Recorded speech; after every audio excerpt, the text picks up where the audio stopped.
So I just want to say thank you all for coming today. And I also want to give a big shout out to Beth and Arlin. This is one of the most well-organized conferences I have ever been to. Very meticulous to detail, and I know it was all volunteer labor. So thank you very much for all the work. It's a pretty amazing gathering, and I'm very happy to be here. I'm honored to be a part of this group. And also thanks to all the behind-the-scenes folks, the ones who are putting the food out, who are going to clean up after we are gone at the end of the day, whose names I don't know, but they are here somewhere. The title of this conference is Seizing the Means of Reproduction. And for me, that suggests that we need to rethink the meaning of labor, labor power, and social change. It calls on us to center the work in the home, the work that has been done primarily, but not exclusively, by women. As feminist theorists have argued for generations, most especially Silvia Federici and Selma, the work that takes place in the home is essential to the maintenance of our economic system. Without the labor of cleaning, feeding, caring, and human and home maintenance, there would be no next generation of workers, nor would there be workers on the job tomorrow. Or as one New York City-based advocacy group, Domestic Workers United, says, it is the work that makes all other work possible. But over the last half-century, the particular gender and racialized configurations that inform social reproduction, the way that this work is provided, as well as its relationship to the broader economy, has been transformed. Social reproduction is no longer just the labor that makes all other work possible. It is the engine of economic growth and job creation. With a dramatic decline in the manufacturing sector, industrial production is now dwarfed by service sector jobs. Manufacturing jobs are just 9% of the American workforce today. Work that a half a century ago was largely done in the home is increasingly, and here I'm talking about things like childcare and elder care, food preparation or gardening, is increasingly moving into the realm of paid labor. Part of the reason for the growing commodification of social reproduction is declining male wages and the erosion of the breadwinner ideology that applied to important sectors of the working and middle classes. Few American families today can survive on a single income, so the two-income family is the norm. In addition, feminist demands for employment opportunities outside the home has led to increasing women's workforce rates. And this, coupled with attacks on the welfare state, we have consequently seen what Mimi Abramovich calls a crisis of social reproduction. A crisis that has turned largely to private market-based solutions, the commodification of care. To be sure, some of this labor has always been commodified. In the U.S., poor women, especially immigrant women and women of color, have for generations been confined to service work. What Phyllis Palmer calls the dirty work that shored up Victorian notions of white womanhood. But the rate of commodification of the work of social reproduction is accelerating. The growing service sector extends beyond private household labor and offers long and short-term health care, restaurant workers, landscape contractors, fast food workers, daycare workers, laundry workers. It includes the people who wash to wash the prepackaged salad greens that we buy in the supermarket, the individuals who staff the after-school programs where we send our kids, all to ease the work of social reproduction. While this labor is less likely to be outsourced abroad, as has happened in the manufacturing sector, it is more likely to be outsourced to a low-paid labor force here in the United States. Part of the reason, as Nicholas de Genova argues, about why it is so beneficial for employers, including individual families, to have access to a vulnerable and exploitable pool of undocumented immigrants, and why racial capitalism is more entrenched than ever. So as in the past, the people who are doing this work today are disproportionately immigrants and women of color. I'm especially interested in what these broad-based economic changes mean for our conceptions of social change, feminism, and labor organizing. Our examples of labor organizing often originate in the manufacturing sector, and gendering that has usually involved examining women's entry into industrial production. The undue attention to shop floor politics notwithstanding, countless grassroots organizations and political movements that have fought for the recognition of the undervalued and sometimes unpaid work that takes place in the home. Certainly the welfare rights movement and the wages for housework movement are two examples of this. Both of these movements demanded state-based assistance for the work they were doing in the home.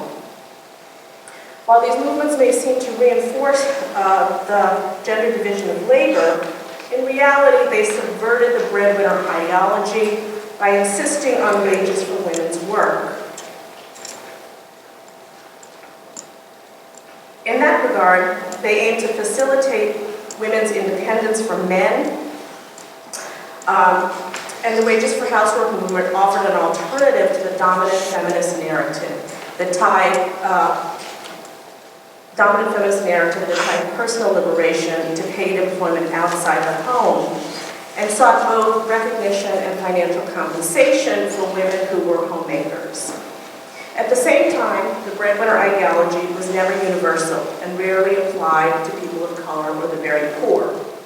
The welfare rights movement, by demanding both dignified and adequate welfare assistance, countered the widespread demonization of poor black mothers and a welfare system in the 1960s that increasingly required poor women to take paid employment outside the home. In this way, it challenged the historic exclusions of poor black women's right to mother their own children, and insisted that poor women should have a choice about whether to be full-time caregivers or to enter the paid labor force. And as I've argued elsewhere, the demands for wages for the work that women did in the home was important because of the revaluation of household labor, which was absolutely critical in the context of mainstream feminist degradation of housework. However, attaching a wage to this labor was not enough. Indeed, we have to ask, how much is that wage, and what kinds of rights are these workers entitled to? In addition to movements such as the wages for housework and welfare rights movements that demanded recognition of compensation for the unpaid work of housekeeping and childcare, paid social reproduction has been a site of mobilizations for generations. And we've heard here about housekeepers and nannies, cooks, washerwomen, as well as elder and those who care for the disabled. Household workers engaged not only in subversive or day-to-day resistance strategies such as hand-toting or work slowdowns, but they also engaged in very vocal public mobilization. This organizing drew attention to the home as a site of labor, as did the wages for housework and welfare rights movements, but they also demanded rights as workers, and thus expanded both the scope and the character of labor organizing. At the end of the 19th century in Atlanta, African-American washerwomen organized a citywide strike that nearly shut down the city, and Tara Hunter has written about this. There were also upsurges in domestic worker organizing in the 1930s and then again in the 1960s. And I want to talk a little bit more detail about the post-war domestic workers' rights movement, which is the subject of my most recent book, because I think it foreshadows the current moment, offers some lessons for the future of labor organizing, but also helps us think critically about the women's movement of the 1960s and 70s. In the 60s and 70s, the domestic workers around the country, primarily African-American women, formed a nationwide movement to fight for the basic rights and labor protections. They formed an organization called the Household Technicians of America, which was the first national organization of its kind. It had a nationwide membership of 25,000. These were overwhelmingly poor poor women without a formal education and limited job opportunities. They were schooled by their mothers and their grandmothers in the performance of household labor. In the context of the civil rights and the Black Power movement, when large numbers of African American women were leaving the occupation, these activists chose to stay and fight for the rights of Black domestic workers. In the mid-20th century, household labor in the U.S. was a racialized and a gendered occupation. Domestic workers were keenly aware of the daily practices and rituals of household labor, the separate entrances and bathrooms, the inferior food, and the expectations of deference. These social relations were constitutive of racial difference and hierarchy. The home became, to use Ann Stoller's metaphor, an intimate theater of racial production. So the politics of race were central to how household workers understood their struggle.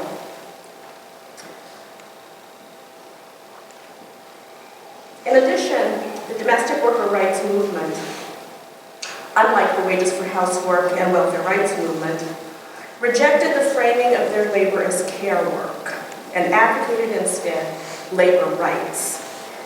As Carolyn Reed, who was a domestic worker and organizer in New York City, explained, "I don't want a family, I need a job." Many household workers loved their labor, but theirs was not a labor of love. They enjoyed their work, and they sometimes developed very strong emotional bonds with the families they worked for. But the language of care, which I think usually emanates from an employer perspective, has been a basis for exploitation dating back to the 19th century, when the stereotype of the African-American nanny who exhibited unwavering loyalty to her white employer family was dominant. For paid household workers, care translated into demands for extended hours without pay or hand-me-downs in lieu of payment. It was the antithesis of their campaign for rights and state-based protections. The domestic worker rights movement sought to overturn the historic exclusions of this occupation from the rights of labor, from minimum wage, Social Security, unemployment compensation, as well as the right to organize and bargain collectively. In this way, they hoped to bring not just respect, but legal recognition and rights for their work. Household labor lacked the social and legal standing of other kinds of labor. This dates back to the rise of industrial capitalism and the emergence of the wage labor economy, the separation of home from work and the association of the domestic sphere with women's unpaid labor contributed to its devaluation. But household labor was further devalued with the passage of New Deal legislation in the 1930s that recognized certain forms of labor as worthy of protection, but not others.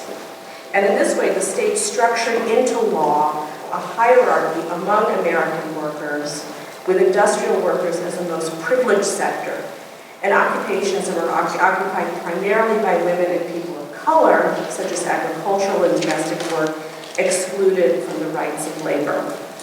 So feminist scholars have written about the two-track welfare system and the division that was created between those who were employed full-time and those who were deemed dependent.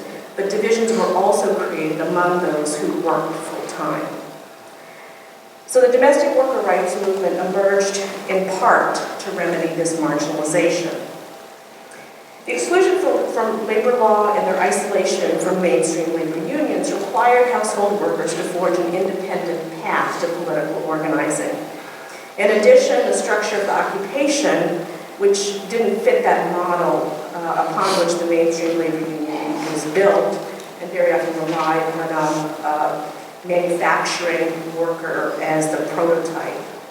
And in that case, the benefits were historically tied to a particular employer or industry, and organizing was usually dependent upon collective workspaces.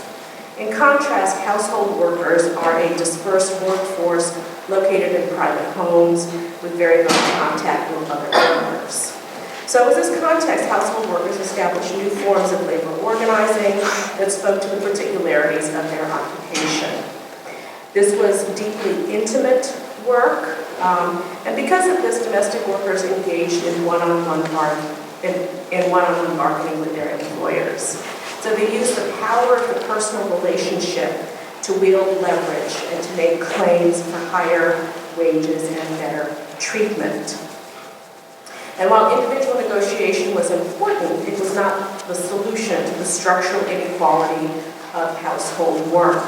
Household workers changed employers frequently, so employer-based protections was less reliable than state-based protections.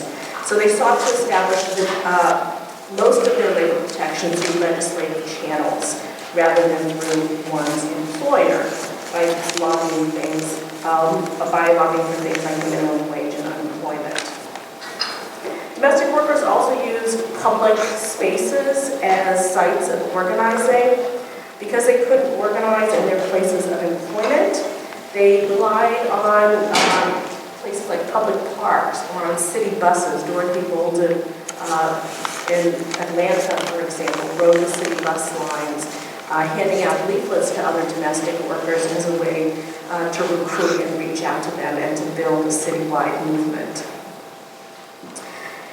In addition, this movement emerged at a moment when occupation itself was transforming. There were larger numbers of African American women moving out of occupation and immigrants who were coming into the movement, some of whom were undocumented. The women who led this movement reached out to all domestic workers, regardless of their immigration status, regardless of their credentials, regardless of the length of time in service or their racial or ethnic background. And they sought to build a broad-based movement that included the documented as well as the undocumented. And I think this is instructive in terms of how we think about labor organizing.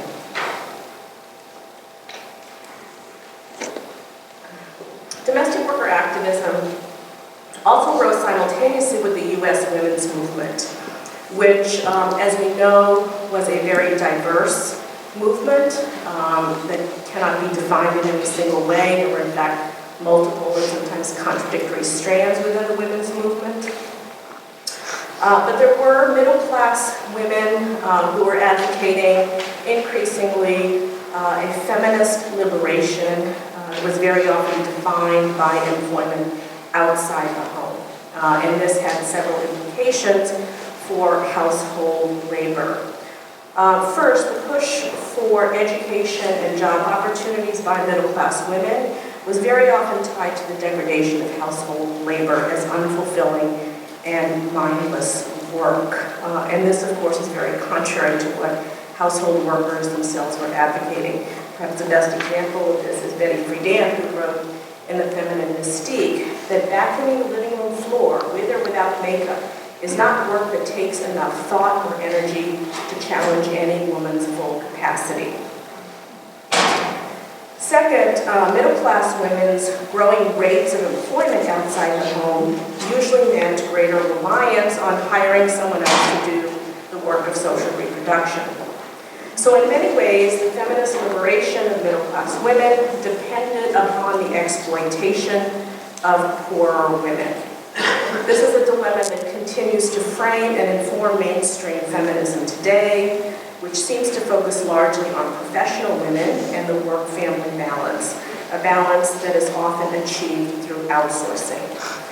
These are individualized, privatized solutions that lead to the success of individual women, and fortunately has become the public face of feminism, and Hillary Clinton might be one example of that. The domestic worker rights movement in the 1960s and the 1970s was keenly aware of the ways in which both paid household work as well as the household work that middle-class women were responsible for in the home, and how these two forms of labor were connected and how they both experienced devaluation of their labor. And they used this connection in an attempt to build a cross-class, cross-race gender alliance. As Josephine Hewlett, who was one of the organizers in the national movement, said, quote, there's a sense in which all women are household workers, and unless we stop being turned against each other, unless we organize together, we're never going to make this country see household work for what it really is, human work, not just women's work, a job that deserves dignity, fair pay, and respect. Household workers developed alliances with socialist feminists, Marxist feminists, as well as with mainstream organizations such as the National Organization for Women, and ironically Gloria Steinem, calling on them to support the passage of amendments to the Fair Labor Standards Act that would bring household workers minimum wage protections after 40 years of exclusion, which they were eventually successful in doing. The strategy of alliance building, however, was not wholly successful. With the crisis in the economy in the early 1970s, with fewer possibilities for federally funded daycare and growing rates of middle-class women's entry into the labor force, the rights of domestic workers seemed to fade into the background. The domestic worker rights movement suggests that a feminist politics cannot be constructed around the success and advancement of individual women, since such an approach often exacerbates the race and class divide among women. Instead, we need a broad-based social, cultural, and institutional transformation that includes, but is not limited to, the revaluation of household labor. With growing commodification of the work of social reproduction, we also need to recognize and advance the labor rights of people doing this work. And domestic workers articulated a version of feminism rooted in the politics of labor. And this has implications not only for the feminist movement, but for the future of the labor movement as well. The labor of social reproduction is an ever-growing and essential component of the American economy. And workers engaged in this labor, especially paid household workers, are paving the way for other workers to organize. With increasing number of workers who are part-time, who are subcontracted, temporary, or self-employed, we have seen a cutback in pension benefits, health insurance, paid vacations. Regular, predictable work is no longer guaranteed. More working Americans go from job to job or from occupation to occupation. This kind of precarious work is increasingly the norm in the U.S. today. Uber drivers, adjunct faculty, fast food workers, childcare workers are all experiencing these kinds of labor conditions. According to a Government Accounting Office report that was released last May, 40% of American workers today are contingent workers. The transformed workforce is indicative of expanding neoliberal policies, marked by a shredding of the safety net, the decline in manufacturing, the movement of factories abroad, an attack on labor unions, and diminishing rights for workers. While in some ways these economic conditions are new, it's important to remember that there has always been hierarchy and inequality in the American labor force. Not all workers lived the good life, even during the golden moment of the 1950s. There was a sector of American workers, whether they were African-American domestic workers, or Mexican bracero workers, or Puerto Rican contract laborers, or Filipino farm workers, who always faced precarious labor conditions and who never had the labor protections we take for granted today. The rise of neoliberalism, however, has made an ever-increasing number of Americans precarious workers. Perhaps the real shock of the neoliberal economy is that so many Americans are facing such difficult work conditions. In fact, what the average American worker is experiencing today is what the average African-American worker experienced in the 1950s. Given how household workers were always and still are on the margins, and other forms of labor are increasingly coming to resemble household labor, perhaps the real lessons of this organizing and how it offers a way forward for the labor movement. Household workers who organized in the post-war period, as well as more recently, established patterns of organizing outside the male-centered industrial model, patterns that seem ideally suited for a neoliberal economy. The innovative labor strategy strategies that household workers engaged in suggests that labor organizing has to expand beyond the shop floor to the public square, that benefits should be rooted in legislation, affecting both those who are organized as well as those who are unorganized, and that the labor movement needs to be more inclusive rather than focusing primarily on its own members. It is at the forefront of establishing not just an expanded union movement, but a broad-based working class movement, led by women with the potential to redefine both the meaning of feminism as well as the meaning of labor organizing.